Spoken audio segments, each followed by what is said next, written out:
The Expansion Zone with Sonia Barrett. Everybody's talking about consciousness. Everybody wants that eternal kiss. Yeah, everyone's saying there's more than this.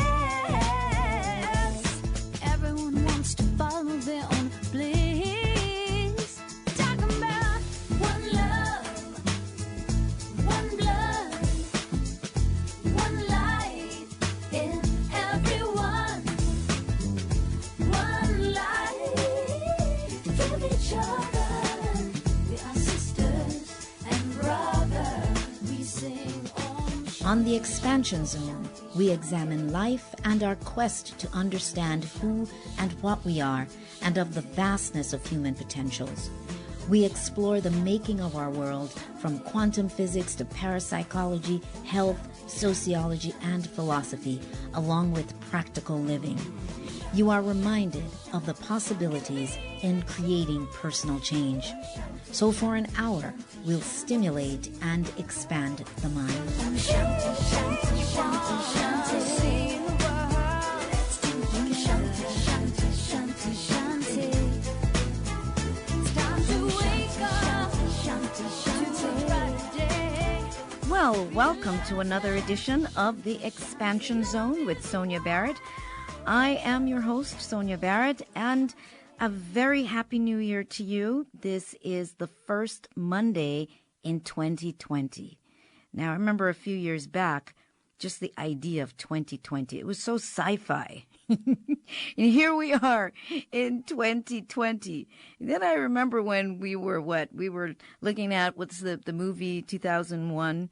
And that was, just, wow, just the idea of that year. And then we were going to party like it's 1999, waiting for 2000. So here we are, 2020. And of course, the wheel just keeps turning. Time just keeps on turning. And the choices we make on this wheel of time, of course, will greatly determine the experiences that we will have on this 2020 ride. So choose wisely. And that's a big lesson for all of us. Boy, we can all relate to some choices that we've made over the course of our lives. And, the beauty is that every day and in every moment we have the opportunity to become aware and make different choices. Learn from the things that we have done. Don't beat yourself up, but just learn from those things and perhaps, not repeat them again. And I'm certainly working on that. We all are. Anyway, today's topic is, this is a great way to start this show out, this New Year's show, this first Monday. And it's going to be about accessing our telekinetic or psychokinesis power, and because it's all possible. And so my guest today is going to be Sean McNamara, author of Defy Your Limits, Meditation X, Telekinesis. He also teaches telekinesis, lucid dreaming, out-of-body experiences, and remote viewing. So that's going to be fantastic to have that talk because there are countless possibilities for us as human beings. And, I'm always pushing that whole concept, that whole idea on the show. And when we think possibilities, do we really look at it and realize possibilities really means possible abilities? That's what we're saying, possible abilities right now.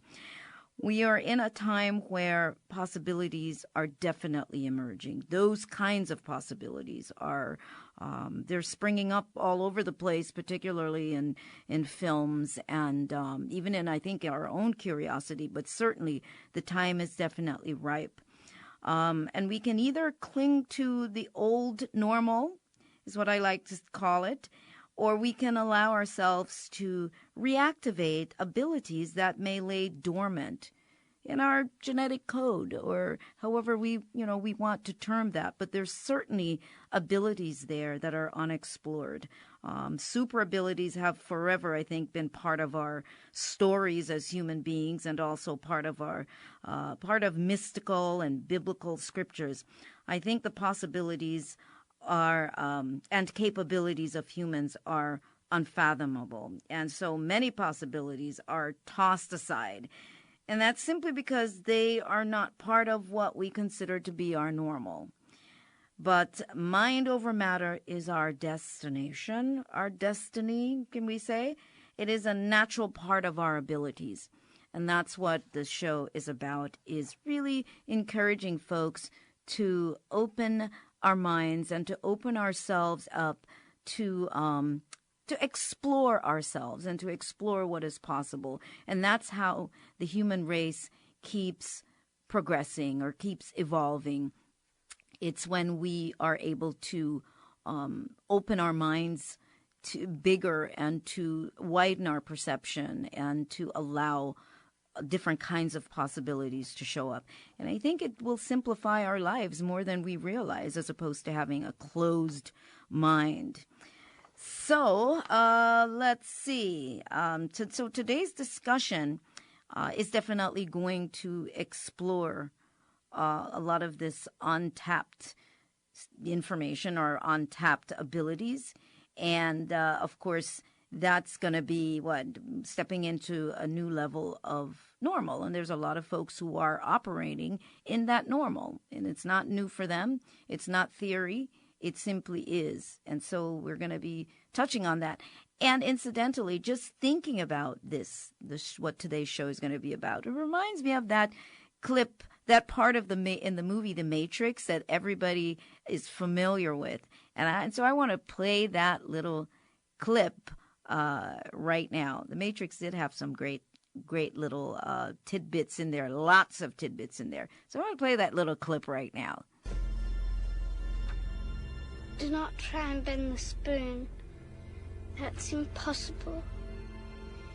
Instead, only try to realize the truth. What truth? There is no spoon. There is no spoon?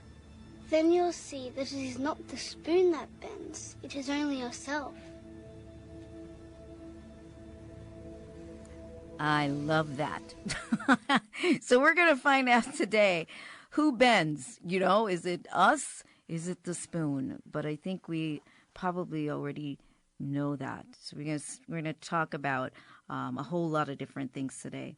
And I'm also going to, I should say my guest actually, we're going to do some giveaways today again. So I love that. I'm excited about that. And so to give you a little background on my guest, his name is Sean McNamara. Sean has been a Denver-based meditation teacher for over a decade, and in recent years began teaching telekinesis, lucid dreaming, out-of-body experiences, and remote viewing. In 2019, he led a team of psychics to win the Colorado Pick 3 lottery twice using a team-based remote viewing technique he developed. His goal in teaching these modalities is to remind us of our interconnected nature, which has profound implications regarding our personal freedom and joint responsibility to each other and our planet.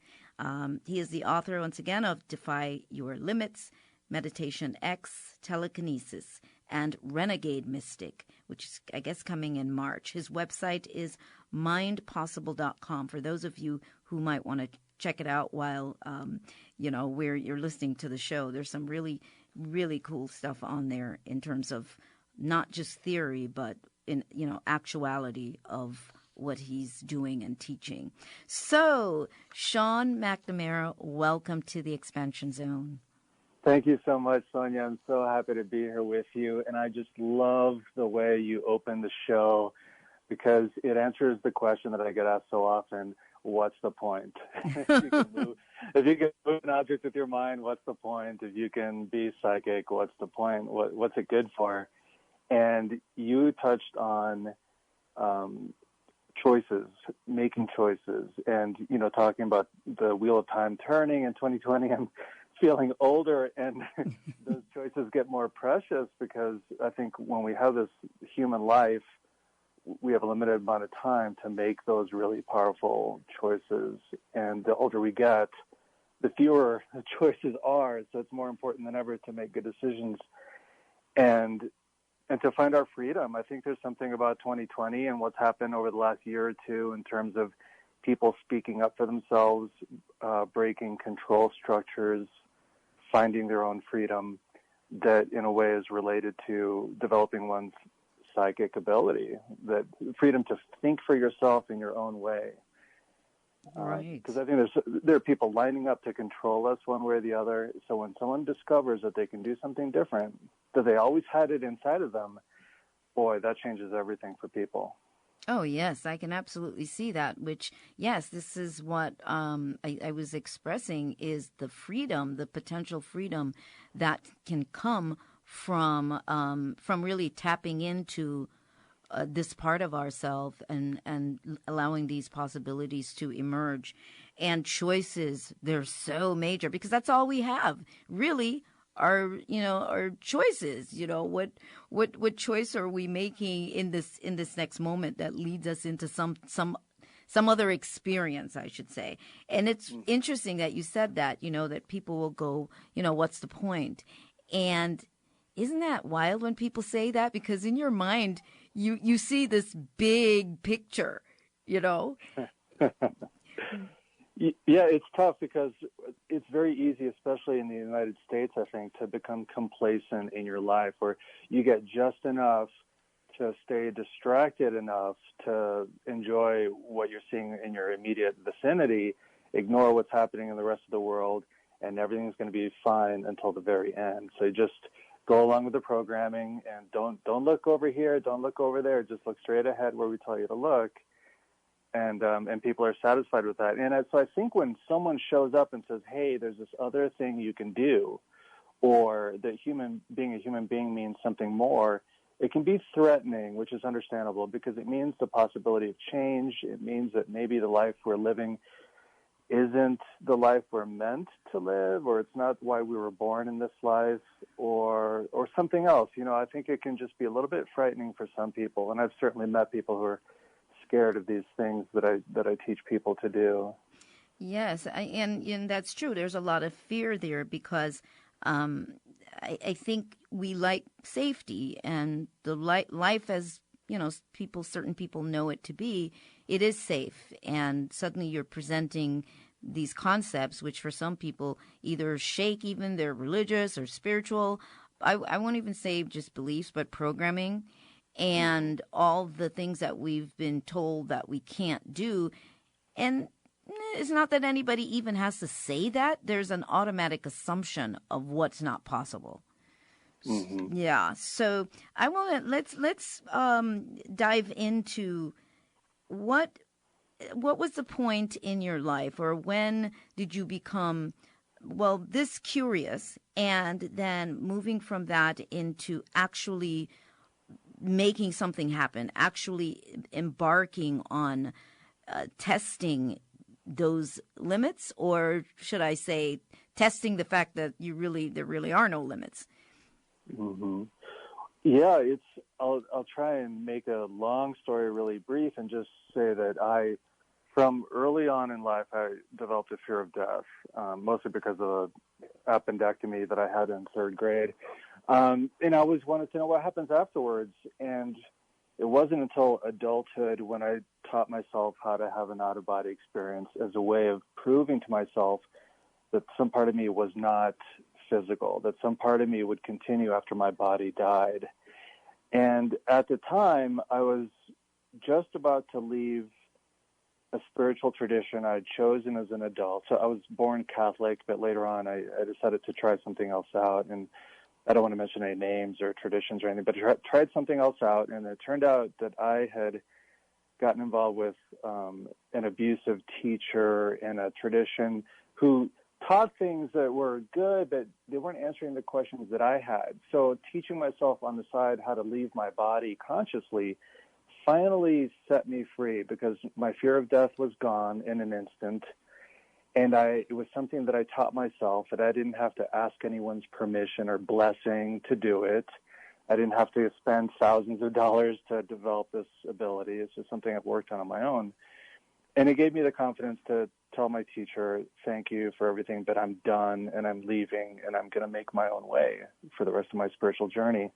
But the thing is, I'm also very inclined to teach people everything I learned, but the problem with an out-of-body experience is you can tell someone the techniques to have them, but it's not like you can lay down and show them what that looks like. All they would see is a body laying in bed or on the couch. They wouldn't see the consciousness having experience at another location. So I thought, what else can I learn to show people what I just learned, that we're more than physical, that there's something about us that's bigger, that's unlimited. And I was watching a video of a woman named Shirley Black giving a presentation for the International Association for Near-Death Studies. And she's a woman who's had several near-death experiences, and it turns out that she also was able to move objects with her mind. And in the video, she showed an example of that, and I thought, that's it. That's what I can learn to show other people their potential. So I saw some other videos online, and a lot of them seemed pretty fake, but I found some that seemed legitimate too. And I just took whatever information I could from them and combined them with what I already knew from meditation, because I'd been meditating for a long time before then. And there's that principle in meditation, and I think it's in a lot of spiritual traditions, that where you pay attention is where the energy goes, whether you're focusing on a chakra inside your body, or even in life and in business. You know, if you focus on your business, that's where the energy goes. Or if you focus on your relationship, that's where the energy goes. So wherever you focus is where energy goes. And I applied that to a little piece of tinfoil that I had balanced on a needle, and I put a glass cover over it. And I decided to commit to sitting in front of this little object to see if I could move it just by looking at it or thinking about it or meditating on it, and just to see if I could get that to happen. And at first I was just doing it for a couple times, a couple days a week, and then I really felt committed. And every day, or almost every day, for 2.5 months, I would spend 45 minutes to an hour and a half sitting in front of that little piece of tinfoil, trying to figure out how to make it move. And then eventually one day it started to turn. Wow. And I was so happy. Wow. That is so powerful, because you're right. That's exactly with anything, I think, in our lives, like you said, wherever the attention is focused, which is really comes down to the observer effect too, is the energy flows. And you had strong determination, because determination is necessary too, behind it. So, yeah, so tell us about that then. So after that, you spent time, just sharpening that ability? Yeah, I kept pushing myself. I mean, to be honest, I wasn't sure, even though I was really happy when it happened. In the back of my mind, I wasn't sure if it was the real thing. So, for example, I was thinking maybe there's some air leaking into the container. Yeah, that doubt comes in. That's right. Doubt was my nemesis the whole way through. So I would tape the bottom edge of the container. And eventually I thought, okay, maybe I'm too close and it's my body heat. So I started backing away further and further away from it. And eventually I could move it from across the room. And part of my drive to get better at this and to do more complicated experiments was that pretty soon after I had my own system down for doing it, I started posting videos on YouTube just to show people. And I got all kinds of responses, you know, the positive responses and fear-based responses and everything. But a common response was, what else can you do? Or is that all you can do? Or that first question, what's this good for? So I took it on as a challenge to try and develop myself further. So over time, and it took a long time, I started to increase what I could do. So by the end of a year, I learned how to slowly walk away from the setup so that I'd be standing across the room and I could get it to move. And then I would experiment with moving two objects inside the glass container, moving them at the same time, which is not as easy as it sounds. And then what if I had two containers side by side, or three? and doing experiments like that. And for a while, I was also concerned about maybe it's just the shape of the tinfoil, because it basically just looks like a gum wrapper folded in half lengthwise. And so I took these two little toothpicks and glued a little bridge between them made out of cardboard so I could balance it on the needle. And the reason why I balance these things on a needle is to eliminate as much friction as possible, because this kind of telekinesis is very subtle, very gentle. But I worked at it a lot, and eventually I could even turn the toothpicks, which doesn't sound like a big deal, but if you put the two toothpicks on an electronic scale, they weigh a whole lot more than a little piece of tinfoil does. So it's also a weight issue. It's a way of training oneself, sort of like weightlifting, where you get stronger and stronger over time. So that was my process over a month and years, actually, sort of just to make sure I wasn't fooling myself, and also to keep myself interested, because it can get boring after a while. It's so funny how the human brain is, how the personality is, because in the beginning I was astonished, and then I doubted myself, and after a while it was as normal as breathing oxygen. There's nothing special about it. It's just, oh, this is completely fine. I'm bored now. I'm bored now. What else can I do? But I had to put a limit on myself, because I noticed that there were times when I tried heavier objects, and about 15 or 20 minutes into a session, my heart would start to ache and hurt, and I'd feel this pressure in my chest. And while in the years before, while I was researching telekinesis and learning more about it, I saw these videos of the Russian mystic Nina Kulagina from the Cold War. There's these black and white videos that you can see on YouTube of her moving heavy objects like a salt and pepper shakers or matchsticks or a thing of cigarettes under a glass container, and she could move even heavier objects than that. But I read about her in a book called Psychic Discoveries Behind the Iron Curtain, where it talks about she'd be in immense pain doing these experiments, and she would lose several pounds of weight in one day from all the training she was doing. And she eventually died of a heart attack. And along with that, around the same time, I was looking online for more people who could do this, and I saw videos of a man named Fadi Mir, and I'm not sure if I'm pronouncing that right. He's from Turkey. It's Fade and then Mir, Fadi Mir. I think he's from Turkey. And he could do some astounding things as well. I think I've seen that. I think he can even move the trees or the wind, or I think so, if it's the same guy. Yeah, he could set up a pack of cigarettes across the room and knock it over with his energy or his intention. But then I saw a comment in 2017 that he also died of a heart attack, and it may have been a heart attack combined with an aneurysm of some type. And so when I started pushing myself to move heavier objects and noticing this aching, painful feeling in my chest, I thought of them, and I thought, I don't think I want to risk it, partly because when I was in my 20s, I had heart surgery. It was a minor surgery, but nonetheless, I was still a little bit worried, and I thought, is it really worth it to have a heart attack? What, to move a ping pong ball across the table? I don't think so. I've got other things to do in this life. Oh, my gosh. And I'm sure that there are some things, like everything else, there are things that they were missing, things that they didn't understand as well. Usually that's the case. I mean, that's it with any kind of evolutionary experience.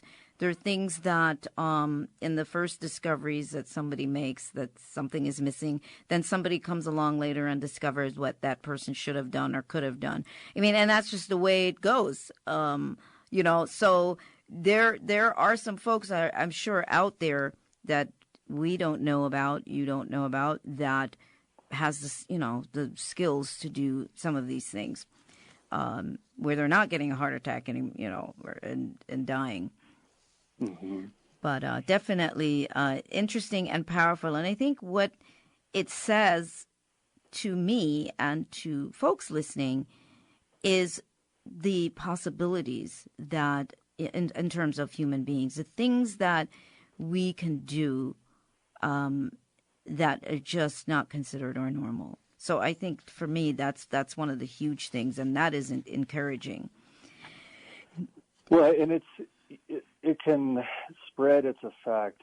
One way to say that is in my classes, I teach people how to do everything I could do, and they can learn it in 2 hours, mostly because I know how to teach a technique that took me months to learn, but they can learn it really quickly. And in my classes, they're usually 2 or 3 people who are energy workers, and they're healers.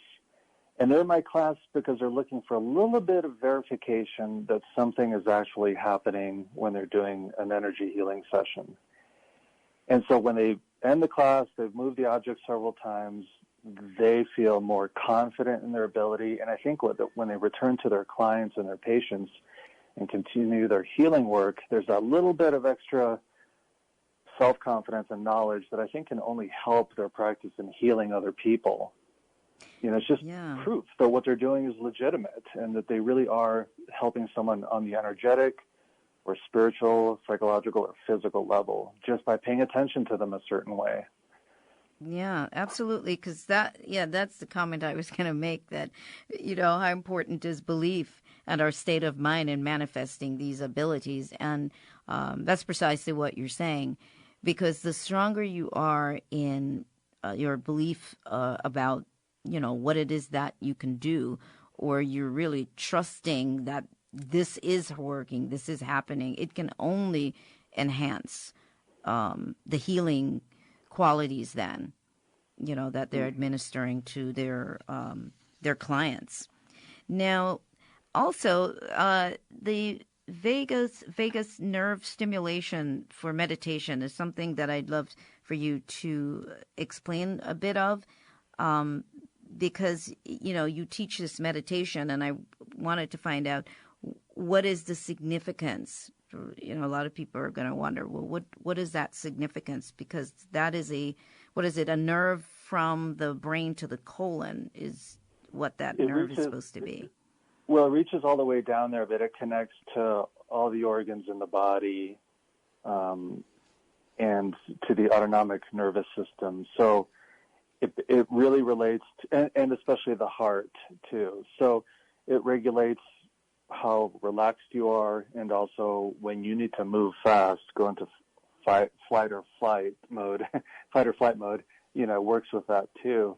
And when you have a very well-toned vagus nerve, it means that your body is healthy, it's responsive to your state of mind, and everything's fine. So that means that with every inhale and exhale, your heart rate actually changes beat by beat. It speeds up a little bit as you breathe in, and it slows down a little bit as you exhale. And the greater that variation is, that variability, that means the more sensitive and the better functioning your vagus nerve system is. And it's something that I started thinking about when I was working with telekinesis because of this special breathing technique that I developed to help people succeed with moving the object of their mind. And essentially it does stimulate the vagus nerve because of it's a long, deep inhale. You hold the breath in for a while, and then you exhale very slowly. And when I was breathing that way over and over again, I could feel the change in heart rate inside of myself. But the key to that breathing, or the reason why it's important, is because it puts a person in a very relaxed meditative state very quickly. It's sort of like hacking your biology just by breathing a certain way. And the reason relaxation is so important with telekinesis is because the object will only respond when I'm in a very relaxed state and when I'm actually not trying or pushing or working at it. And one thing I realized was that in telekinesis, we're not doing this with our ego or our conscious mind. The ego actually has to step out of the way and let your intention move through your subconscious mind. But if we're stressed out, that usually means that the conscious mind or the ego is more present than our deeper self in a situation. So using these vagus nerve techniques to relax the body also relaxes the mind, and that's when the object starts to move. There are other techniques for stimulating the vagus nerve, such as You could dunk your face in a cold basin of ice water. That activates what's called the dive reflex, and so your body calms down really quickly so that it can survive with less oxygen, as if you were in a drowning river. You know, you've heard these stories of children who get trapped under ice and then they're revived hours later in the hospital. And that's only possible because of this response the body did, being dipped in freezing water, which just reserved and conserved all its resources. But it's actually a really relaxing way to feel. That's why cold showers are prescribed often for health and mental benefits. And there are a lot of yoga postures that directly affect the vagus nerve, and that's why for a lot of yogis, I think traditionally yoga was meant as a preliminary to deep meditation. So people do the yogic postures and then sit quietly and enjoy the deep relaxation and heightened awareness that's brought about from the exercises. So it's all connected. There's this relationship in spirituality and in paranormal phenomena that if you want to do something, it's not about trying, it's not about pushing, it's about entering an altered state of awareness that's very peaceful and relaxing and, dare I say, loving and compassionate too. Any sense of aggression with these techniques doesn't work because aggression causes tension. And so It makes sense. sometimes I meet people who, they ask me, they're afraid that if you learn telekinesis, you're going to be a mean person or do something evil or something like that. And I say, don't worry, because you can't be a jerk and do telekinesis at the same time. It just doesn't work. It doesn't work. There's a self-protective mechanism here, and I know there are people out there who are going to disagree with me, but I think overall, using these paranormal abilities, there's a requirement that you enter a calm, peaceful, loving state of mind so that your deeper self, your higher self, can do what you're asking to happen. Oh, absolutely. I mean, it makes perfect sense, which is obviously, you know, why we've had all of these yogis and different, what should I say, the mystics, many that, you know, that we have heard of and haven't heard of, who have dedicated their lives to that kind of focus. So I want to talk about that a little bit more. There's so many things I do want to talk about, but I think we do need to take a quick break. And when we come back, I'd also like for you to talk a bit about the book, your book, Defy Your Limits. So stay tuned, everybody. We'll be right back after this brief message. The Yes We Can Worship Center, under the direction of Pastor Sherman Manning and Homeless Outreach Programs Integrated Care System, will host a special party for the homeless on Saturday, February 1st from noon to 3 p.m. at 5715 South Broadway Street in Los Angeles. There will be food, showers, haircuts, clothing, voting, and job information. Come out and support our community members. For more information and transportation, please call 213-858-2608 or log on to yeswecanworshipcenter.org. KPFK supports the Yes We Can Worship Center in their service to our community. And we are homeless. We are homeless. And we are back. We are back, and you're listening to The Expansion Zone with Sonia Barrett. That's me, and we are on KPFK 90.7 FM in Southern California, and we are speaking with my guest, Sean McNamara. We're talking about what would be, we might look at as superhuman abilities, or we're looking at a new normal then. Telekinesis, lucid dreaming, remote viewing, all of those things that are really a natural part of our experience. So, Sean, your book, and I do want to get back to what we were talking about before that, but I want to mention the book because we want to get the audience in on this. Defy Your Limits. What can they expect in this book? Oh, to put it simply, I teach the reader exactly how to do everything I can do. So it has all the techniques. It goes a little bit into why I started and what my background is, but then the rest of it is pure instruction and anecdotes. And there's a certain spirit in the book that came about when I was trying to learn it myself, because I go to the bookstore looking for help from other authors. And there were so many books that I found out, they advertised, hey, you're going to learn these secrets or these special techniques, blah, blah, blah. And none of the books delivered. And I was so disappointing. So angry.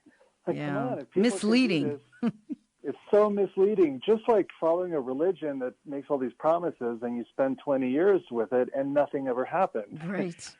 And I thought, you know what? I'm done looking at other people's books. I'm going to write my own book. I have enough that I can share with other people, and it's going to be everything that these other books aren't. So it goes very specifically into how to breathe, how to relax your body and your mind, how you look at the little piece of tinfoil when you're making it move. There's a certain way that you use your eyes, because if you use your eyes the way you normally use them, when you look at other people on the streets or when you're looking at a computer screen, it doesn't work. Consciousness has a very interesting relationship with your eyes and how energy is directed. So it describes that, and it talks also about anomalies, because weird things can happen when you open that little door in your mind. So someone might read this thinking, I'm going to learn how to do telekinesis, and they start doing the techniques, and suddenly synchronicities increase in their life. Well, yeah, you're opening up a serious door there. Yeah. Well, we can talk about it a bit more, but I would like to let the audience know, guess what? He's going to be giving away 5 of his books. Yes, 5 of his books. Of this particular book, 5 books.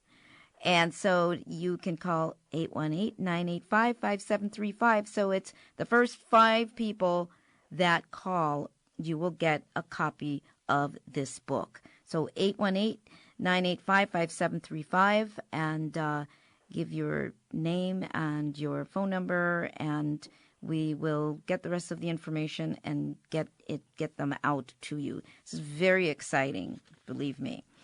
So, yes, so I think this was fantastic that you did that, in the sense of putting all of this together in the book.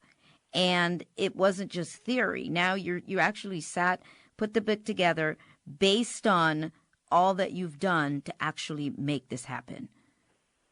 And this is what is fantastic. So the number is 818-985-5735 if you want to get a copy of the book. And it's 5 copies that he's giving away. And a lot of times people end up trying to call after it is all done.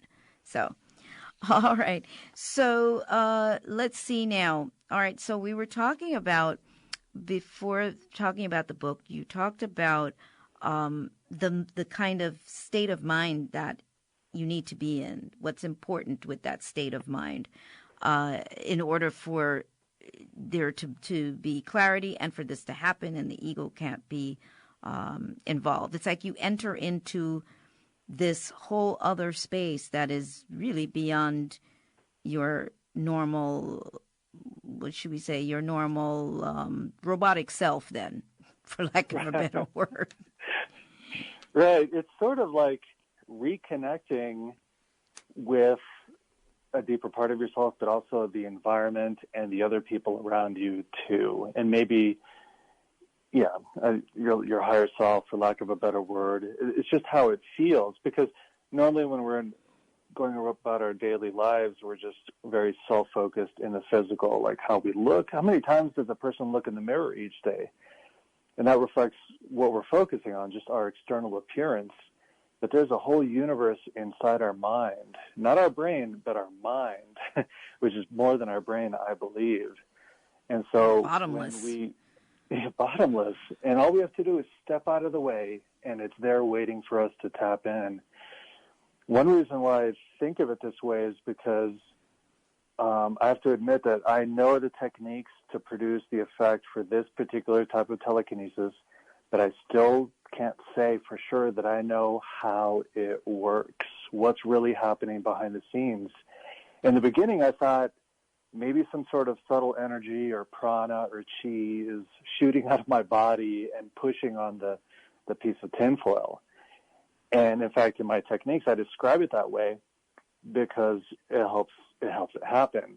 But after a while, I started thinking about it, and I spoke to a couple of different scientists about it who proposed a different idea, which now I think is more accurate. And that's that what's happening is, even though I'm focusing on the piece of tinfoil, doing the breathing technique and everything, while that's happening, some part of me is sending a request out to the larger consciousness system, for lack of a better word.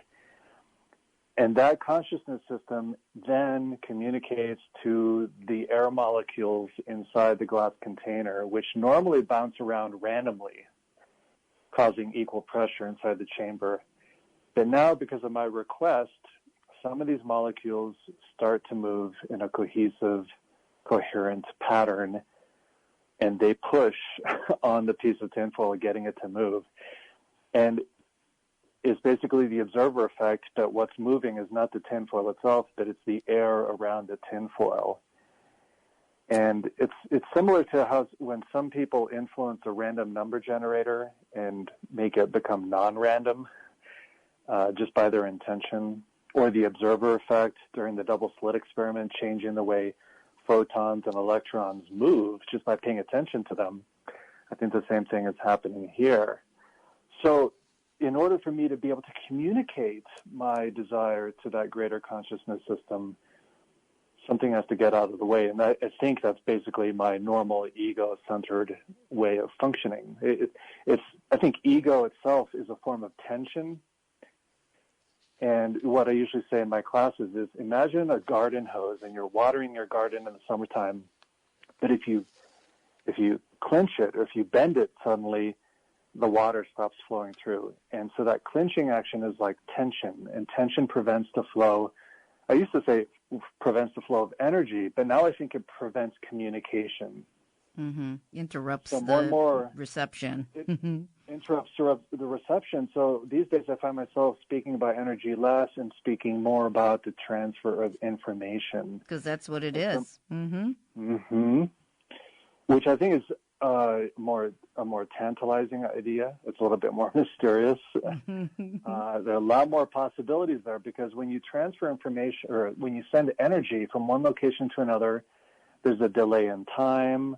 There could be more limits. But when you're essentially dealing with information, you're reprogramming the way the universe works. Mm-hmm. And boy, what happens then? There's so much more possible when you look at it from that perspective. Well, it's just pliable. I mean, everything is sort of bending in a way, yes, to when we I'm going to say our will, but again, it's not necessarily based on the ego self, as you said. Now you're moved into this other space, and that more expansive self, or as you say, the higher self, is the one that's actually making all of this happen. I mean, I believe that's what you're saying right now. Absolutely. And I think another thing that helps a lot, especially with other kinds of psychokinesis or other types of psychic experiments, is who you're hanging out with. That makes all the difference in the world. I think in my introduction, you mentioned how I had this group, and we used psychic means, and we won a small Colorado lottery twice out of 4 attempts, which is really good. But I think the only reason we won wasn't because the psychic part was so good, was because of the friendship between the people involved. Nobody showed up thinking, we need to win. There's no requirement to win. They just wanted to have fun. Mm-hmm. They wanted to encourage each other. This bond of friendship and openness, and there's a lack of ego in that kind of environment. And the group energy itself was a real boost. And I think that's the only reason we won, was because of the people who were in the room, not because of the psychic ability itself. And I think there's something there, a bigger lesson for life, how we surround ourselves with people. Who do we surround ourselves with? So important. In different aspects. So important. It will make or break a life. who we spend it with. That's where the choices come in again. Uh-huh. That's where those choices really come in. Gosh, we could talk about that part for a long time. But what's beautiful about all of this, Sean, is that, like you said before, it's all connected. It's like all of it. The lucid dreaming, in some way, it's all because it is this flow. We don't know what other words to use. We say energy, but there is definitely this incredible network at work, that we're tapping into or accessing or learning how to, shape or shift or whatever all of those things are that we're working at doing. And then with lucid dreaming now, you are actually teaching people how to do this, because a lot of times it happens unintentionally to people, and many people want it to be intentional, and that's what you're teaching. Is that correct? That's right. It's another one of those very natural things that happen spontaneously to people, sometimes when they really need it to happen, and sometimes not. But it's something you can develop so that it happens. I wouldn't say necessarily on command. I know there are people out there who claim they can do it anytime they want. I think for most of us, it's not that way. But if you apply a technique every afternoon or every night, then it's just a matter of time. It might be a few days or weeks, but then it happens. And it's such a rich experience to be conscious and partly in control while a dream is in progress. And the information you get from that dream is so powerful that you don't need to have one every day in order to enrich your life. Right. Just once in a while. And the techniques themselves are very meditative, and they're also about enhancing how much you pay attention to the things that are happening around you in your life, which also has all these side benefits about how to live and how to notice the little details that we usually ignore. Yes. So it's about becoming a more awake human being instead of just being another zombie with your face buried in your iPhone as you walk down the street. Mm-hmm. Just common. It's a common practice now. I still don't understand why people look at their phone while they're crossing the street. Boy, they must really trust all the drivers, because they might be looking at their phone while they're turning. That's right. Now, you also have a remote viewing workshop coming up in April. I don't know if you want to mention that.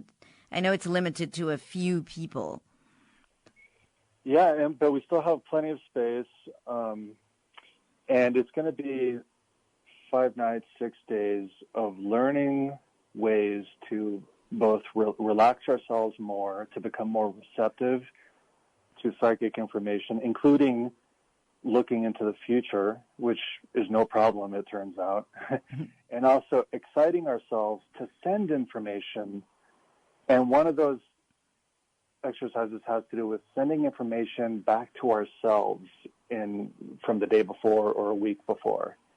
Because a lot of these techniques, especially how we won the lottery, has to do with sending information to our past self. It's amazing. We don't usually think of it that way. I'm glad you said it like that. It's a very interesting form of time. I mean, time travel, that's such an overused word, but basically sending yourself information. For example, let's say you're thinking about forming a new relationship with someone and you're not quite sure if it's a good or bad idea. What if the you from a month or 6 months from now could send a message back to yourself right now while you're trying to decide yes or no and let you know how it turned out? It's like, bad idea. Scrap this one. Right. But that kind of thing, I mean, that's a very explicit example, and the way it really happens is a lot more subtle and nuanced. But I think there's something about this that people can use, because have you ever known someone who is always lucky? They've always been lucky, making the right choices or finding themselves at the right place at the right time, and they tend to celebrate their wins. They're very happy people. Mm-hmm. And then there are other people who can't get a break. They're always suffering from bad luck. They got in the wrong car. They hung out with the wrong people. They're always a victim or something. Mm-hmm. Yeah. And when the bad stuff happens, they really complain and they sink into these moods. And I think that the way we react to experiences acts like a beacon to our past self. So when something good happens to that lucky person, when she celebrates in a big way, she's sending a guiding light back to herself in the past that attracts her to make the right decision moving forward to end up where she is now.